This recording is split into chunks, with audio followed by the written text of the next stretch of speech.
একজন জিজ্ঞেস করেছেন যে পেলাগ্রা কী। তিনি বোধহয় বায়োলজি পড়তে গিয়ে পেলাগ্রা শব্দটি পেয়েছেন, তো তার প্রশ্নের উত্তরে আমি আজকে বলতে এসেছি। পেলাগ্রা একটা রোগ যেটা ভিটামিন B3 বা নিয়াসিনের অভাবে হয়, যেটাকে ট্রিপ্টোফ্যানও বলে। এটার অনেকগুলো সিমটম হয়। স্কিনে র্যাশ হতে পারে, রোদে বেরোলে সেগুলো আরও র্যাশগুলো বেড়ে যায়, চুলকানি হয়।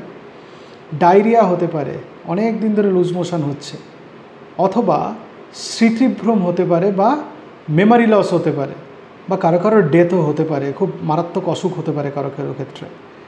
এখন কারণ হচ্ছে, যদি আপনি অপুষ্টিতে ভোগেন, যদি আপনার বয়স বাড়তে থাকে, খাবার ঠিক করে খেতে পাচ্ছেন না, বা একঘেয়ে খাদ্যাভ্যাস, রোজ ভাত খাচ্ছেন বা রোজ ভুট্টা খাচ্ছেন, এরকম একঘেয়ে খাদ্যাভ্যাস, অথবা আপনি অ্যালকোহল সেবন করেন, অথবা আপনি কিছু ওষুধ খান যে ওষুধ এটা ডেফিসিয়েন্সি বাড়িয়ে দেয়, যেমন আইসোনিয়াজিড বা 5-ফ্লুরোইউরাসিল। এটা থেকে মুক্তি পেতে গেলে আপনাকে নিয়াসিন খেতে হবে, মানে ভিটামিন B3 খেতে হবে, মাছ, মাংস, ডিম, সবজি, ফল এগুলো খেতে হবে। আপনাকে অ্যালকোহল বন্ধ করতে হবে। এরকম করে যদি সিমটম থাকে, তাহলে আপনার ডাক্তারবাবুর কাছে গিয়ে রোগটার নির্ণয় করতে হবে এবং চিকিৎসার ব্যবস্থা করতে হবে। সুতরাং পেলাগ্রা এমন একটা রোগ যেটা খুব সাধারণ একটা ভিটামিনের ডেফিসিয়েন্সিতে হতে পারে, কিন্তু রোগটা সাধারণ নয়, কখনো কখনো বিপদ ডেকে আনতে পারে।